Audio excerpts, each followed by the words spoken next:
On today's episode, we're going to speak about some of people's least favorite animals.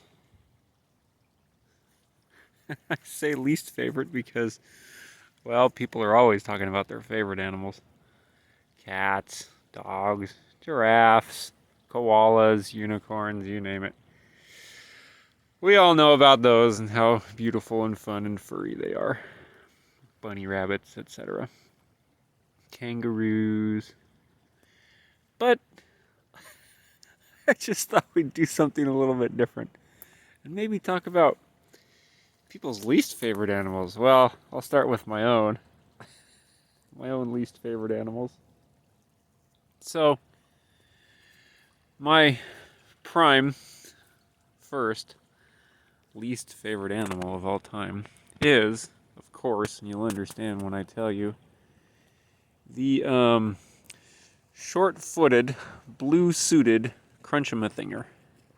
Now, you may ask, come on, Jesse, what don't you like about the short-footed, blue-suited Crunchamathinger? Well, I'll tell you. I'll tell you exactly what I don't like about it and why I don't prefer them. It's because, well, the short-footed, blue-suited Crunchamathinger, well, all they do is crunch things, and they're always eating, right? They're always eating chips, they're always eating nuts, they're always eating ice. I have no idea why they always want to chew on ice. But they're always eating crunchy things, and they're constantly crunching. So you're trying to do your homework, you're trying to concentrate, you're trying to read a book, you're trying to watch TV, you're trying to do anything for gosh, and they're just there crunching all the time. Crunch, crunch, crunch, no matter what you do. You ask them to stop, and they just keep crunching. You reach over, hey, excuse me, Mr. Blue-suited, short-footed Crunchamathinger, do you mind not crunching so loud? And what do? They just keep right on crunching and crunching and crunching. It's in their nature. It's just in their nature to crunch, and you just can't get them to stop, and they just keep crunching and crunching, no matter what you say or do. Oh, I tell you, it gets old real quick. So, that's my least favorite animal. And of course, close second is the long-fingered Telemathinger. You really don't need a lot of explanation to understand why a long-fingered Telemathinger is number 2 on the list. But for those of you who really want to know, here we go. Here it is. So, why a long-fingered Telemathinger is my second least favorite animal of all time?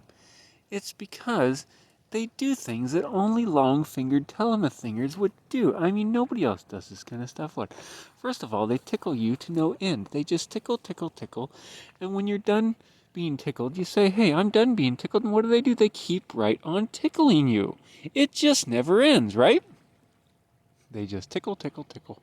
And you're like, excuse me, Mr. Long-Fingered Telemathinger, do you mind not tickling so much? Like, I've been tickled for the last 20 minutes, and quite frankly, I've had enough. I don't want to be tickled anymore. Being tickled is not my idea of a good time, at least not for 20 minutes, maybe 20 seconds. Okay, but 20 minutes? No, no thank you. And all you do is tickle, tickle, tickle. And then, once you're done tickling, you do the other things that long-fingered Telemathingers do with their long fingers, is you pick noses. And I just don't want to see any more noses being picked. And so, this is why the long-fingered Telemathinger is my second least favorite animal of all time. Now, my third least favorite animal of all time is probably a very popular one. I guess that a lot of people would agree with me, especially school children the world over. Now, this one is called the short-snouted roundabout. And why is it called the short-snouted roundabout? Well, it's because, number one, of course, he has a short snout, and that's not the problem. We don't mind if somebody has a short snout, do we? What we mind is the fact that they go round about your house in the middle of the night when you're trying to sleep, and they just do math problems all night long. That's what they do. I don't know why God made them this way. I don't know where they come from, what country, what planet. I just don't know. But all they do all night long, and they're nocturnal, which means, if you don't know, that they're up in the middle of the night, and they sleep during the day. So you're trying to sleep, and what do? They go around your house, and they do math problems all night long.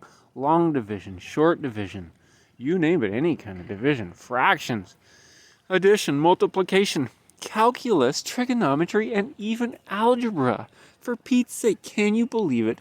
Any sort of animal doing algebra in the middle of the night. It's just unheard of. And you just can't get any sleep, I'll tell you. Well, anyways, for this reason, they are definitely number 3 on my list of the world's least favorite animals. Now, at this point, you're probably thinking how much you'd like to tell me what your least favorite animal is. And so I'd encourage you to please tell me all about it. Tell me about your least favorite animal, and I will make a video to help all the people of the world understand why these animals are our least favorite animals. Thank you, and have a nice day.